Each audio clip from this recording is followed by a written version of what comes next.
I am doctor Sudeep, senior consultant Medanta emergency Gurgaon. आज हम जिस टॉपिक पे बात करने वाले हैं वो है सीजर, जिसको हम एपिलेप्सी और अगर आम भाषा में बोलें तो मिर्गी का दौरा बोलें। तो अगर किसी पेशेंट को फिट्स सीजर्स आते हैं तो आपका पहला रोल होता है कि आप उसको आइडेंटिफाई कैसे करेंगे। सेकंड, उस वक्त क्या स्टेप्स लेने हैं। तीसरा, क्या प्रिकॉशंस लेने चाहिए।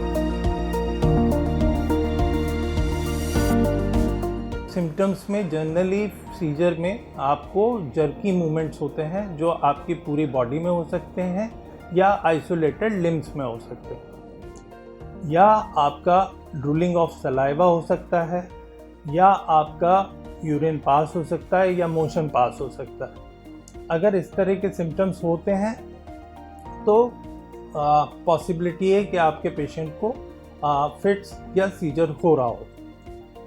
सीजर जनरली 2 से 3 मिनट तक रहता है, उसके बाद वो टर्मिनेट हो जाता है।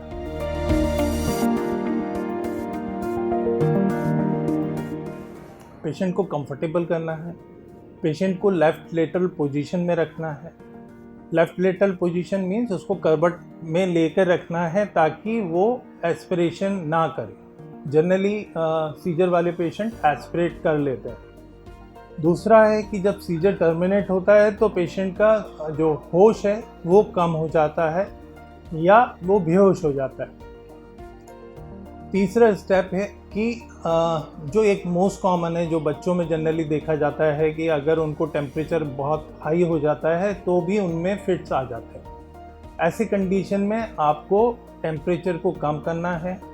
आप उसको फीवर के लिए मेडिसिन दें या स्पंजिंग करें ताकि उसका टेम्परेचर को कम किया जा सके। थर्ड स्टेप, आगे क्या करेंगे। आपको हॉस्पिटल रश करना है, आपको जानना है कि सीजर क्यों हुआ।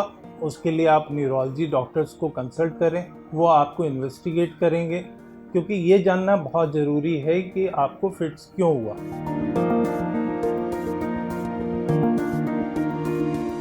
आपको सीजर्स की जो मेडिसिन लिखी जाती हैं आप उनको कभी भी एकदम से बंद नहीं कर सकते, उनके डोज को मिस नहीं कर सकते। तीसरा चीज़ है कि आपको अपने स्लीप पैटर्न पे ध्यान देना पड़ेगा, आपको अपने लाइफस्टाइल पे ध्यान देना पड़ेगा। एंड मोस्ट इम्पॉर्टेंट कि अगर आपको फिट्स होते हैं तो आपको हाइट या पानी के पास ऐसी जगहों पर जाने से बचना चाहिए, बिकॉज जो फिट्स होते हैं वो अनप्रोवोक्ड होते हैं।